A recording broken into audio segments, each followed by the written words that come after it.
Good afternoon, everyone. My name is Beatriz Cantada. I'm the Director of Engagement for Diversity and Inclusion. Before we begin with our first presentation of the academic year, I do have some acknowledgements. I'd like to thank the programming team, Paulina Wolf, Alejandro Ramos here who are joining us in person, and our AV team, Rob and Tom from Video Productions, to make this hybrid event possible, and also a recording possible after this event for those who want to rewatch the presentation, or for those who will be joining, who couldn't make it today, either in person or virtual, they'll have a chance to watch a recording after. We'd like to thank our senior leadership support, Provost Cindy Barnhart, Vice President for Equity and Inclusion Carl Reed, and Associate Provost Paula Hammond. If we have colleagues joining us virtually from Lincoln Lab, welcome. I'd like to acknowledge Jinhua Zhao from Department of Urban Studies and Planning, who is our presenter's faculty host. Department Head Chris Zegras, who's joining us today in person. Thank you, and thank you again for your leadership support in hosting our speaker today. We also have scholars joining us from this cohort in person and virtual. So in person, we have Justin Wilkerson, and I do know Leslie Jonas and Christine Taylor Butler are joining us via Zoom. So welcome, Christine and Leslie. Nice to see you via Zoom. Note that we will be recording this session, as I mentioned earlier. Friendly reminder, please stay muted during the presentation. Live captioning is available. And for those joining us virtually, we also invite you to join us with a meal. So Paulina Wolf will be including an Uber Eats link for $20. So you have up to 3 business days or 3 days to use this Uber Eats voucher. So lunch is on us for those joining us virtually. Subscribe to our newsletter, ico.mit.edu, if you'd like to hear more about our events and future presentations. As I mentioned earlier, this is our first presentation for the academic year. And we also look forward to seeing you at our next presentation on November 21st, and that's with Angelica Mayola Obregon. About our presenter. Janine Dawkins is a former Chief Technical Director for Jamaica's Ministry of Transport and Mining. She holds a Master's in Science and PhD in Civil Engineering from Georgia Tech. Hosted by Professor of Cities and Transportation Planning Jinhua Zhao, Dawkins brings a wealth of experience in transportation engineering and planning, government administration, and public policy. One of her areas of focus is identifying a balanced approach to traffic compliance. Without further ado, I'd like to invite Janine to the podium so she begin her presentation. Thank you. Okay. Okay, let me put my water here. Thank you. Is my mic on? Okay. This mic, is it on now? Yeah. You're hearing? Okay, great. So good afternoon, everyone. Thank you for being here. I just need to, sorry, I have notes. So I want to make sure to thank the Institute Community and Equity Office. They administer the MLK program. I really do appreciate the opportunity to be here at MIT as an MLK fellow. And, and my host department, DUSP, for nominating me, seeing that I was, had a good plan. It's been 2 months since I've started. It really, time flies. I did not expect to be the first of the speakers. So I'm kind of winging it. I'm not sure what's expected, but, Beatrice gave me some pointers of what I should be doing. And I will take you through my transportation journey. So I have entitled, make sure I know what I'm doing. There you go. So I'm going to talk about, I guess, my journey, how I came to be where I am. So I've always been in transportation. I've broken it into some phases. So I say I have a discovery phase, a development phase, disenchantment, things don't always go well, and then transformation. So I'm here. I'm not at the end of the journey, of course, because I have more to go, but I'm still very, very interested in the transport and mobility space and learning more about it and understanding what people do, why they do it, and how we can design systems that really work for the people that need to use it. So that's sort of my core motivation, and that's what I intend to focus on while I'm here, to sort of dig into, I guess, current theory and practice in transport and mobility, having been in a government setting, managing through engineering, planning, and policy for 30 years. This is like a chance to have a little sabbatical, clear my head, determine, where do I fit? Am I in academia? Do I go into industry and consulting? And so on. So it's just a story. There are lessons, a lot of lessons I learned along the way. So discovery. And, the first question I put up here is that, yeah, this is a real career. It's been more than 30 years since I actually discovered that this whole issue of engineering, transportation, traffic, the designing, planning, building, managing transportation systems, that it was a thing. High school, had no idea.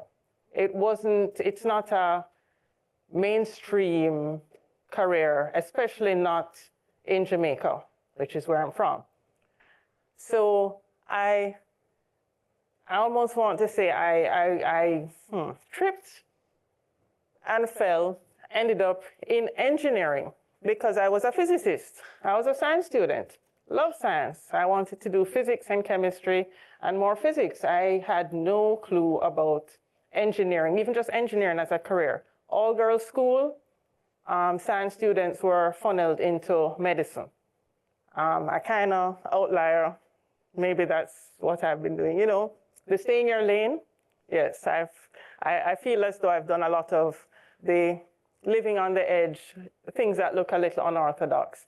But civil engineering was introduced to me right, I almost want to say 2 weeks before I entered university.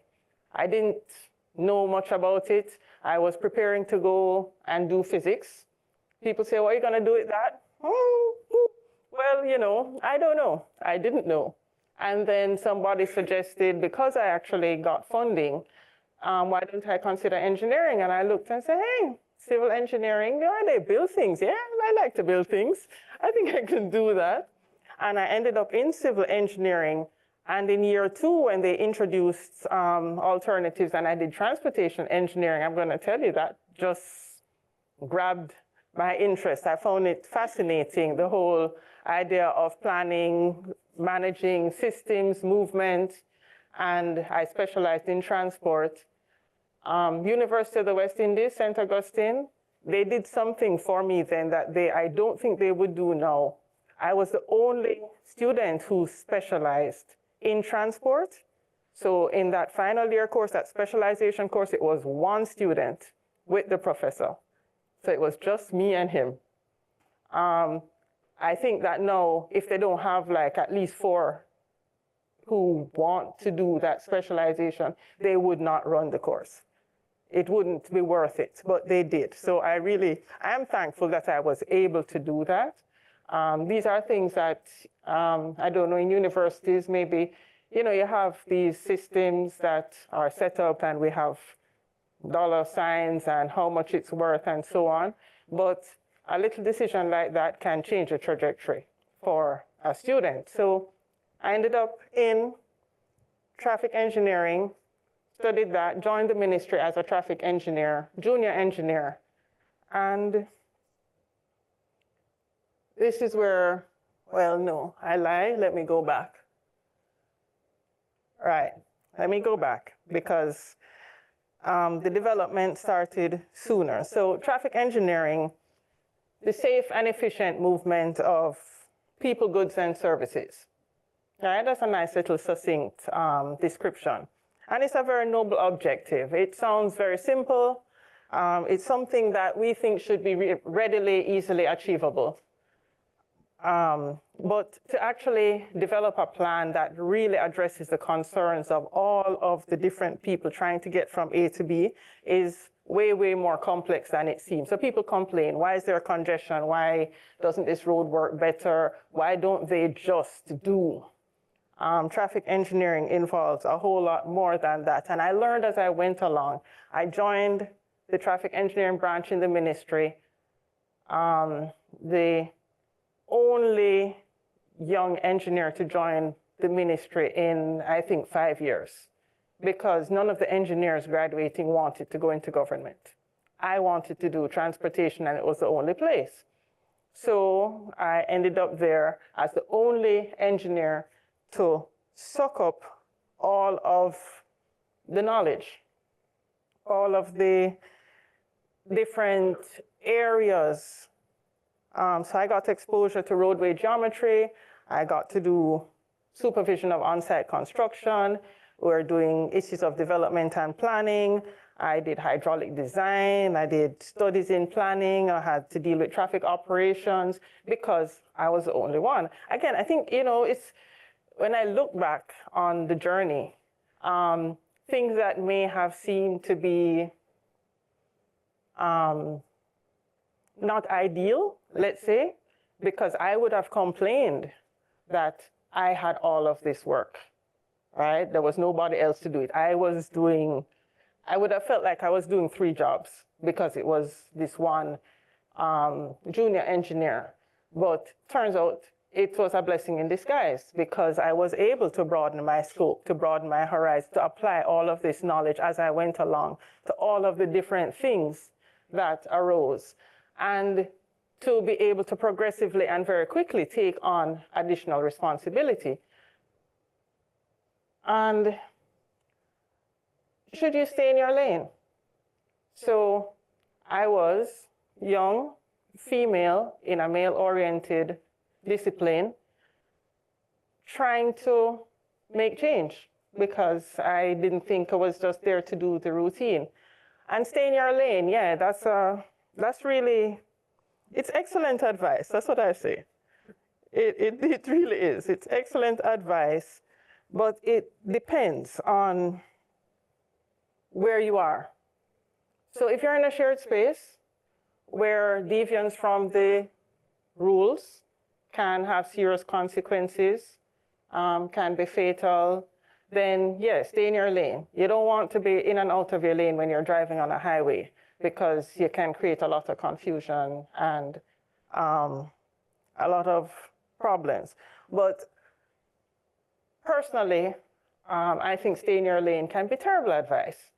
And the stay in your lane comes from experiences I would have, so as a young female engineer, where there's discouragement of doing things different. We're encouraged to, and in government, right? You're encouraged to toe the line.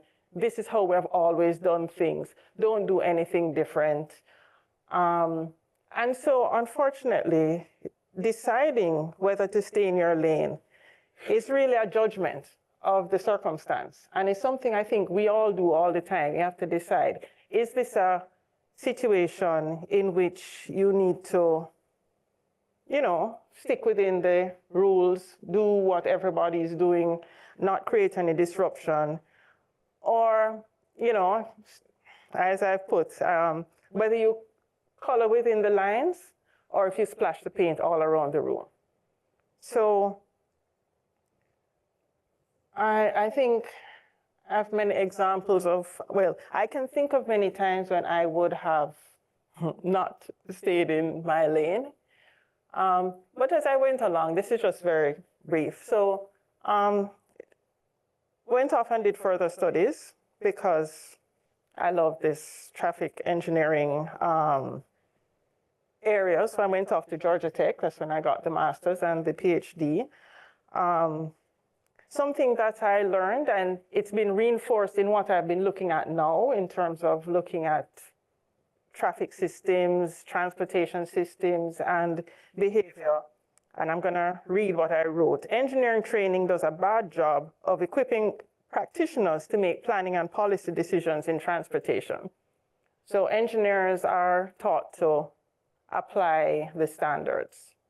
especially from coming out of undergraduate. You're taught to apply the standards. These are the rules. This is what you should do. This is how you must do this. If you have a situation that you count X amount of traffic, you have X amount of this, this is the solution. Stay in the box. When I did the graduate studies, though, I learned a lot of the thinking out of the box. I embraced the opportunity to incorporate planning and policy into the engineering. And it really, I'm going to tell you, my PhD dissertation topic when I started, it was something like an approach to decision-making for selecting appropriate intersection treatments in developing countries. It was something like that. So it had the policy part, it had the how people make decisions, it had the how do you analyze intersections, how do you determine which one works, how do you make warrants. So I had all the way from the big policy picture down to the little nitty-gritty engineering details. Suffice it to say, I was told that I wanted to do 4 PhDs, and I needed to choose one if I wanted to finish. So I chose one, and I think I chose the easy way out. I developed an analytical model that allowed analysis of two-way stop priority control intersections, looked at Kingston and how those intersections operate, looked at the driver behavior that was different from in the US. So a lot of the models come from the US. I was looking at the differences in the behavior and why those models did not accurately represent what was happening at the intersections in Jamaica. And contrary to popular belief that if you have deviant behavior, you have drivers not following the rules, that the intersections would not work as well. What I actually found is that intersections worked better. A question? Yeah. Does Jamaica drive on the left or the right side? We drive on the left side. Yes. But it's nothing to, I mean, the left versus right, when you flip it around, it's, you know, yes, it drive on the left. But the biggest impact on the operation of the intersection is something that I termed at the time priority reversal. And that had to do with gap acceptance, because if you're at a stop sign, you're expected to wait for a gap and you're supposed to follow the priority rules. And what happened a lot is that there was both gap yielding, because it's very interactive. So drivers on the main road who had the right of way, they would yield their right of way to allow vehicles to come out of the minor roads. And on the flip side, you'd also have gap forcing. So when the vehicles felt they were waiting too long and nobody was yielding, they would inch their way out and somebody would stop and let them out. And I found that when you assess those models, assess the performance, the overall delay was actually less, because those who should be waiting were moving ahead, and those who, and the, let's say, the disruption to the main flow traffic in terms of added delay was minimal, because it's not that the main road was being stopped for long queues. It was really like vehicles slowing down to allow people to come out. And it was showing more traffic coming through. So none of the models worked. So I developed a model that represented probability-based model of what's the likelihood of this happening, and got a model that worked better. I'm going to say that model has never been used for anything. It was used for a PhD because, again, the government wasn't really interested in applying these new ideas to how they did things. And they would then say, well, this is what the US Highway Capacity Manual says, this is what we're going to use. But, you know, and it's, so this whole idea of how things are different and how people do things differently, and how does it affect things you may import from one place to another. And it's not just developing countries versus developed countries. Here's a story, you know, across the US, if you go to in the middle of New York, you'll find different culture from in Cambridge, from in Miami, and so on. So there is this thing called traffic culture and driver culture. And that's, yeah, so that's the area that still continues to interest me. It seems very elusive. It's very, I want to say, airy-fairy. It's not strict engineering. I don't know if I'm an engineer anymore. I've been told that I sound like I'm a sociologist or a behavioral scientist. But, you know, that's okay, because we learn and we grow, and that's why we study and do new things and not keep ourselves in a box. I've just put here learning to lead. I navigated organization changes. This would be after I came back from my PhD. I was put in charge of the traffic branch. So I had the challenges of dealing with staff, again, mostly older than I was, mostly male, had to earn the trust of the team that I really was competent to lead. I had to earn the trust of the Jamaican people, that I knew what I was doing. I'm gonna say, I think there's some who still think I didn't know what I was doing. I got a lot of bashing on the radio because I came back, I just come back. There were some who thought I was a foreigner. They said this doctor lady with, who don't know nothing about Jamaica. Yes, I have to say it in Jamaica. This doctor lady who don't know nothing about Jamaica messing up our traffic. Because I was trying to do things, you know, actually make a difference, willing to take the risk, willing to stick my neck out, new approaches. And sometimes you have to do that. But you also have to be willing to recognize when something doesn't necessarily work the way you expected, and to put it back and to say, oh, sorry, I was wrong. But what do you learn? You learn from it, and you keep learning. So you learn from mistakes. But again, within government, a bit of constraint. I always felt like I was in a box. But I had leadership that allowed me to apply my creativity and do different things. So again, when I say I think I was fortunate along my journey in being with and under leadership that allowed me to grow and not to stifle me. I wouldn't have made it 30 years in government if that hadn't happened. I would have blown a fuse at some point and left. So even with these new approaches, so I did a lot of work in the rural cities, not cities, rural towns. So there are towns, but we call them like rural urban town centers, where those had got no attention for many, many years. And it involves spending a lot of time walking in those towns, talking to the people, figuring out what they were seeing. Because when you come and you just, oh, I'm here today, and you say, what do I see? Oh, look, that happened and that happened. And then you say, oh, this is the real, you know, and you go away saying, I've seen it, I've done my study, and this is the situation, and you make a decision. But you're making a decision off of a single visit or two visits. The people who are there all the time, that's who you need to get the information from. So I did a lot of that, talking to the people, which is not an approach typically taken by the government in many of these things. So I was seen as a little crazy, and I think I'm still a little crazy, so that's okay. I put here future vision. Future vision is, this came about, I've been at MIT before. So I was at MIT in 2005-06 as a Hubert Humphrey Fellow, mid-career professional development program. So I was part of the Spurs. So Humphrey and Spurs are joined. So I spent a year here.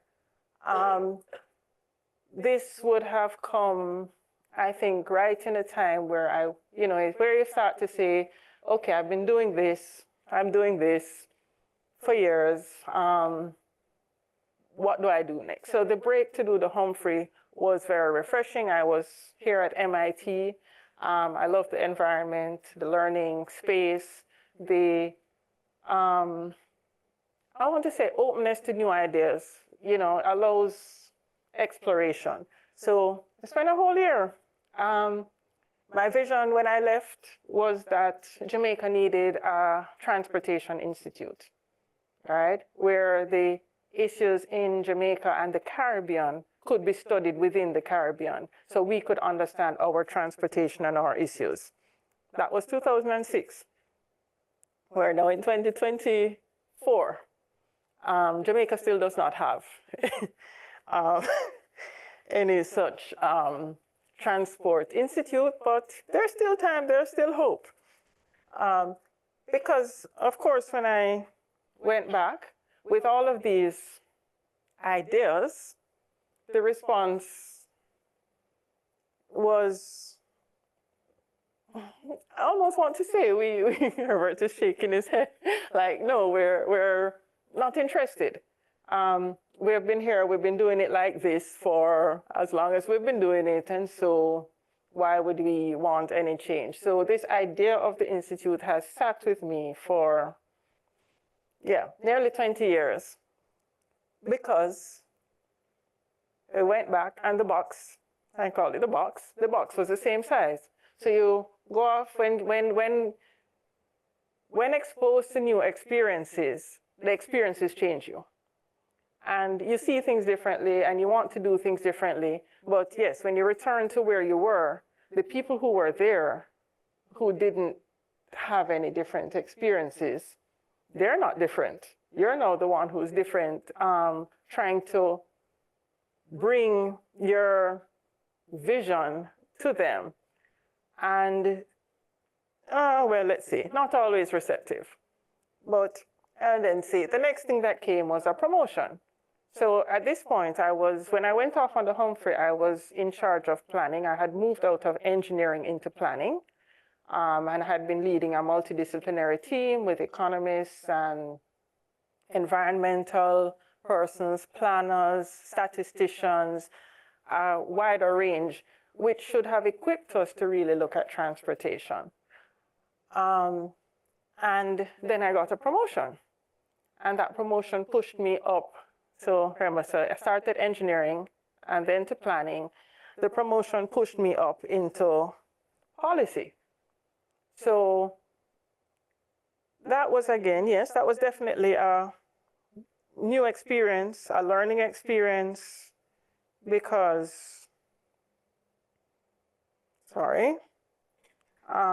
but it took me even further away from what I really wanted to do. I wanted to do hands-on work.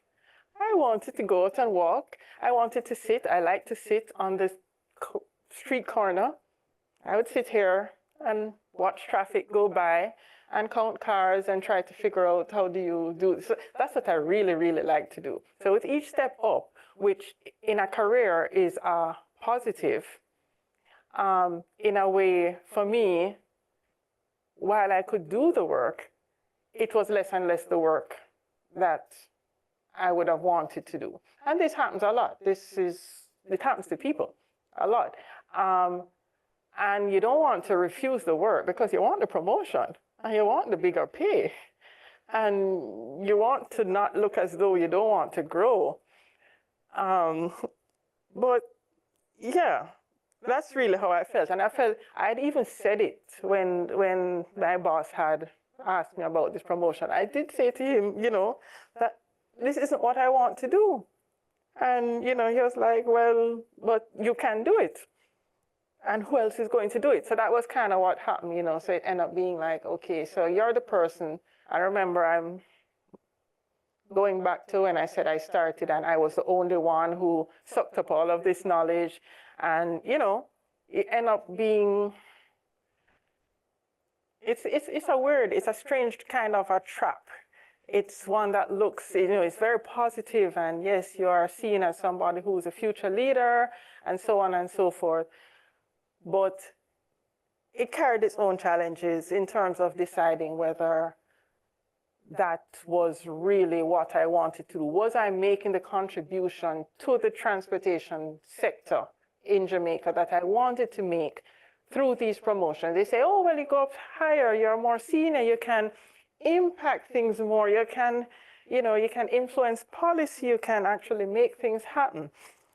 Well, I'm gonna say that I guess there is some truth in it. But I think I went through a whole process of disenchantment. It wasn't it was like a one-off type thing. There's a process of disenchantment. And that would come from when there is a disconnect between what you're doing and what you really want to do. So it's not about not loving the work that you do.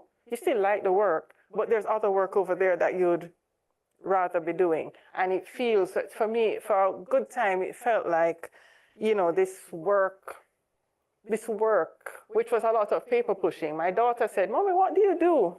All I see you do is sit at a desk and read papers and scribble things on them. Do you actually do any work? That's what she said. And this is, she grew up. So she grew up with me. She would have been coming out on site with me. I'd have meetings across the country, pack her up in the car, and she would be, from very small. So she would see me doing these things. She would be roped in. She need to help count some cars on the, I need another pair of hands. You can count the whichever type of vehicles. Here's a clicker. And moving from that kind of on the ground to sitting behind a desk, she's like, Mom, you don't do any work. You just read and, so reinforcement that I wasn't necessarily being my best self. And I do encourage everyone who works with me and has worked for me that they need to be their best self. I ask them, what do you want to do? Where do you want to go? Where do you see yourself? This is just a job. And really and truly, for most, this is just a job.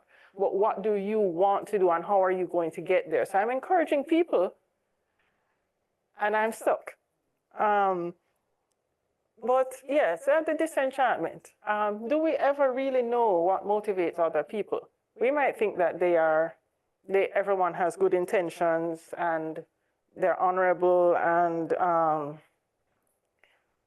as a person of integrity and I'm trying to do the engineering and the planning and help to set the right policy, but everybody else in the system, maybe not.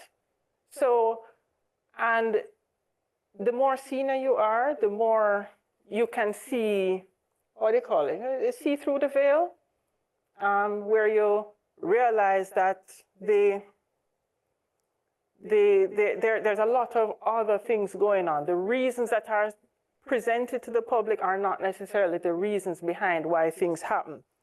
So I would say there's a Jamaican saying, the higher the monkey climb, the more I'm exposed.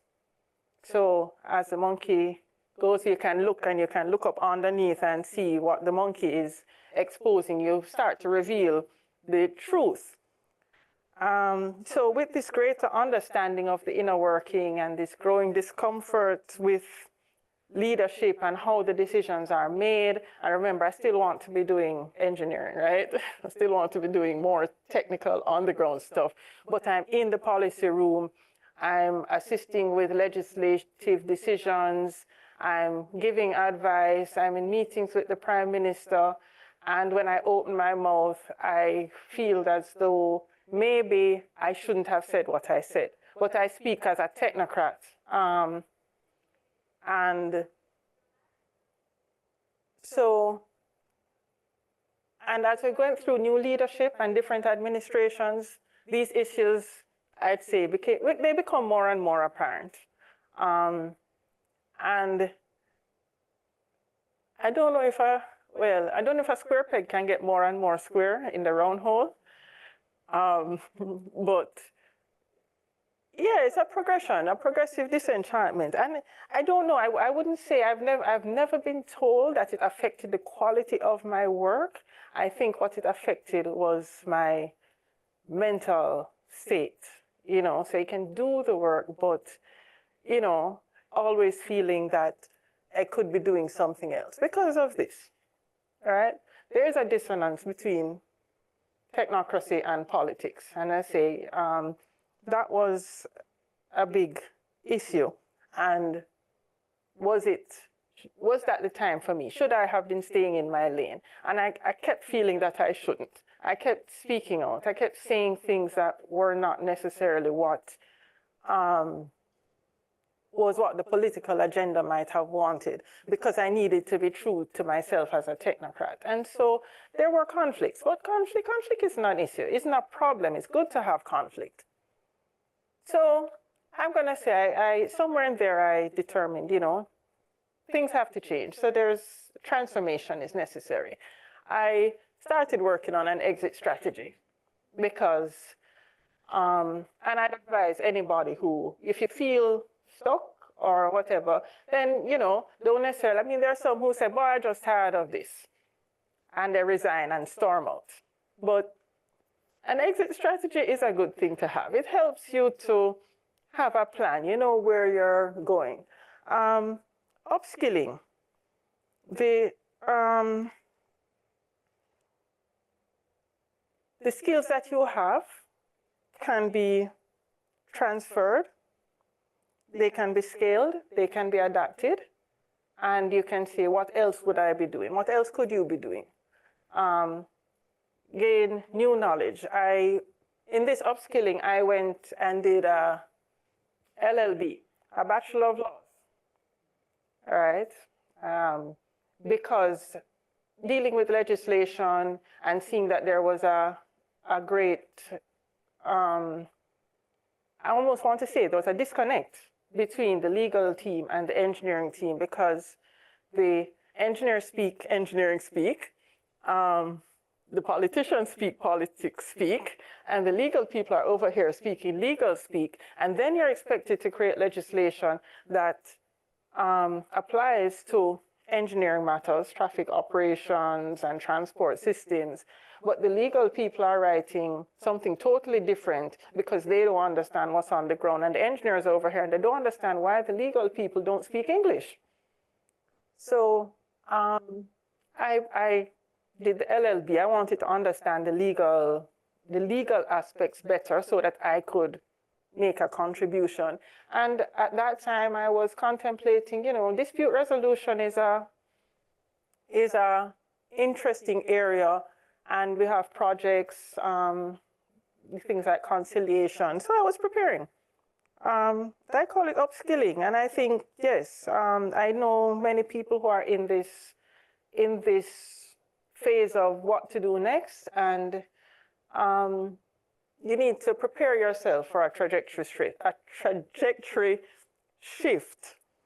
And sometimes sometimes you're not in control of that shift. You're not in control of when it might come.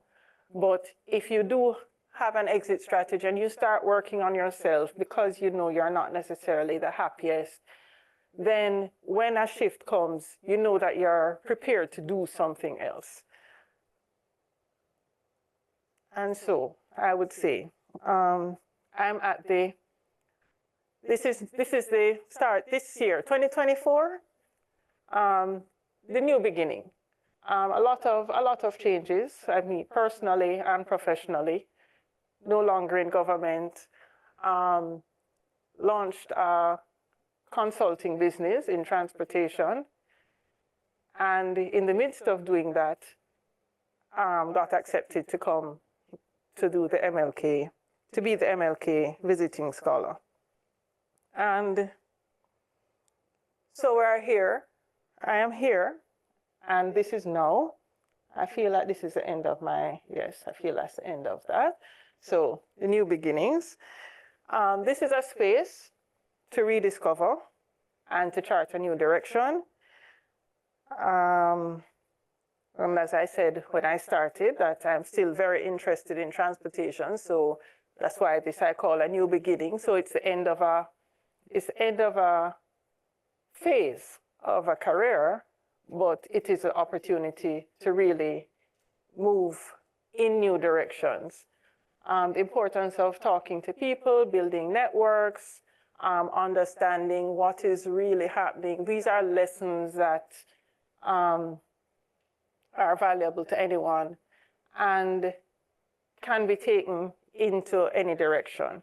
I'm not sure what my direction will be yet. I've had discussions with Chris. Chris knows that I don't know where I'm going particularly. I like academia, I'll say, but I don't know if I like academia that much. I like business since I started a business, but the business is in training, so it's academia. So yeah, this is a year to reflect and a year to learn and to see how I can move ahead, and I want to say continue to become my best self. Thank you.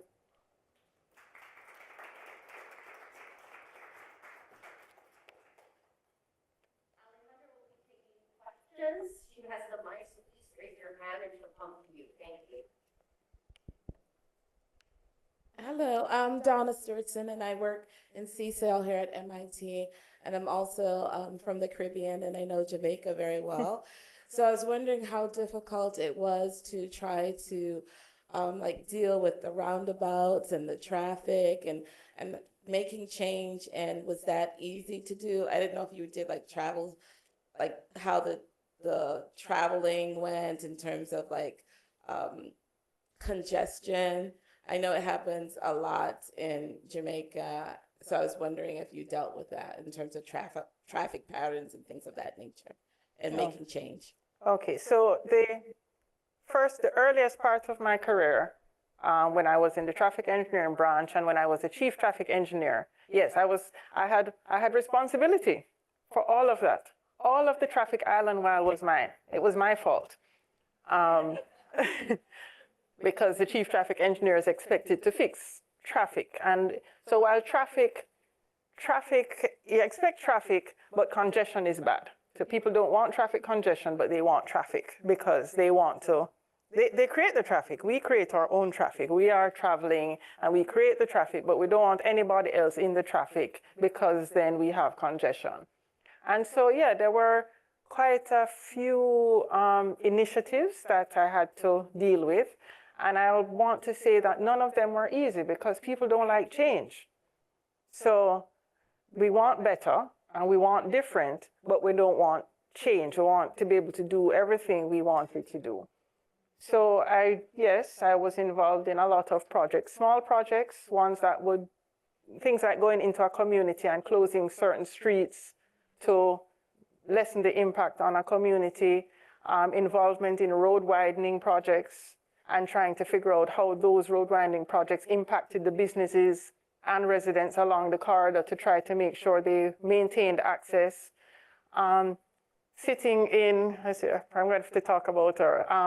So like one of the projects I worked on, there was a woman who lived right along the street. So she lived in a townhouse, and there was the road behind her had a lot of traffic. And while we were doing the work, she came out and she made sure she needs to talk to us. We need to come and sit in her home and feel, so we could appreciate what she was dealing with all the time. She said she was a nag, right? I'm going to tell you, I don't remember her name, but I remember her. So there are people, and while you ask if it was difficult, yes, there were a lot of challenges, but it was extremely fulfilling.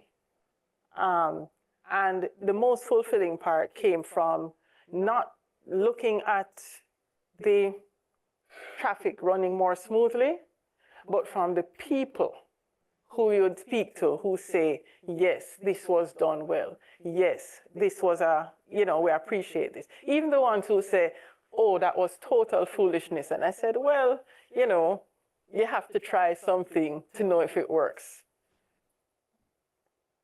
Any additional questions? Since you become private, since you become a consultant, are you still continue to work on the Transportation Institute that you started 20 years ago? Okay, so the institute is blended into the consulting company. So I've called the company Tamper Consulting, but alongside it's called the Tamper Institute. And Tamper is Transport and Mobility Planning, Engineering and Research. It's an acronym. And because, so as Tamper Consulting, we are doing training workshops, mostly right now in the field of road traffic crash investigation and reconstruction. But that's one series. So it's like we're doing a reconstruction series, investigation series, a traffic safety series, and it will move into an engineering series and so on. And the idea is to build those out into what would become the institute from the training side, and have some alliance, hopefully, with the universities. And then as that is built and we're doing those things, we'll be able to, let's say, move into the research.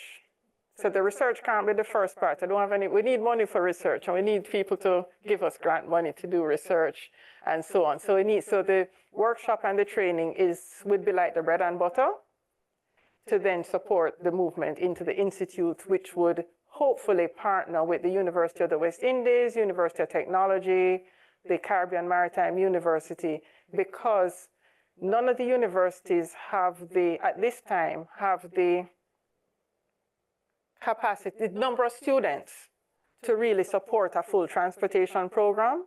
So the idea is to explore a transportation program in the institute that would then support the universities. So it's still in the plan. Janine, thank you so much for the talk. You mentioned one thing about the mobility culture differences. Yes.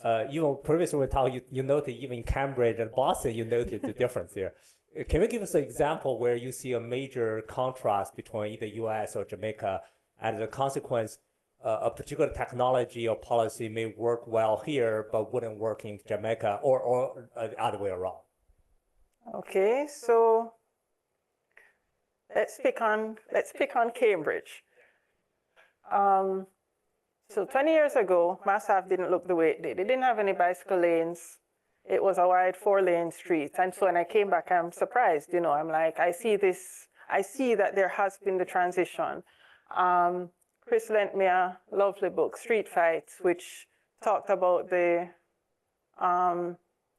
transformation of New York and how the introduction of the bike lanes, the closing of areas to create plazas, and basically taking back the street space for pedestrians and cyclists and other users. So I see that the transformation has, so there's transformation, and it's ongoing, because in the US, different cities are at different stages. But I want to say it's a mindset, it's a mentality, it's something that takes time to take root. And for example, that if I were to go back to Jamaica now from here and say, oh, look, this is what we are supposed to do because they're doing it, I want to say that and I don't know if it's culture or attitude, it's probably more an attitude issue. And the attitude, for example, towards cyclists in Jamaica is that they are a nuisance, that they don't follow the rules, and therefore we don't need to provide anything for them.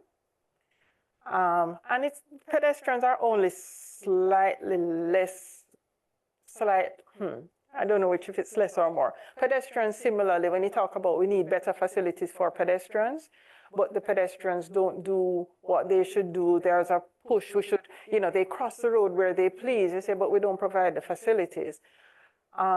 So even something like that, trying to introduce that at this time, in Jamaica, it would be very, very challenging to get the powers that be, and I say the powers that be, this is now the policymakers, the the minister, the prime minister, because that is who needs to believe that these things can work. And I almost want to say that it's like they are not the cyclists and pedestrians being the least important. And I mean, the same, there are cities in the US where cyclists and pedestrians are treated as unimportant. And it would be seen that that is a foreign-minded culture, and those things won't work here. All right? So it's not just even the culture, you know, it's the attitude towards other ways of doing things that I think would make it would be the biggest challenge in transferring these new, and I have to call them new because they are new. They are new for the US. These new best practices in the US, to transfer them, I think it will take Jamaica as long as it took the US to recognize that change needed to happen, for Jamaica to take itself off of the old US trajectory into the new trajectory. Okay, we have an online question. So one of our online participants asked two questions. So first one is, while you were working in government, you worked through different prime ministers. Can you talk about how you navigated change of leadership? And second is, what was the project that you are the most proud of being a part of in Jamaica, and why? Okay, so let me start with the first question. So they speak about changes in prime ministers. I'd want to say, though, that because I was in a ministry, a specific ministry, Ministry of Transport, the change of the minister was more of a significance than changes in the prime minister, because the prime minister is at a different level. But in terms of changes of minister, I would say that I worked with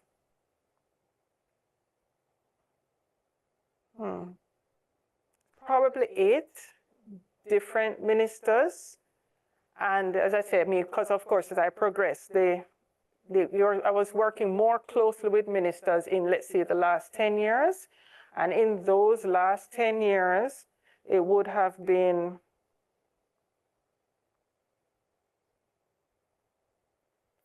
five changes in the Minister of Transport. So when I put up the note that said that there were, in terms of changes, administrative and leadership changes, there was an acceleration of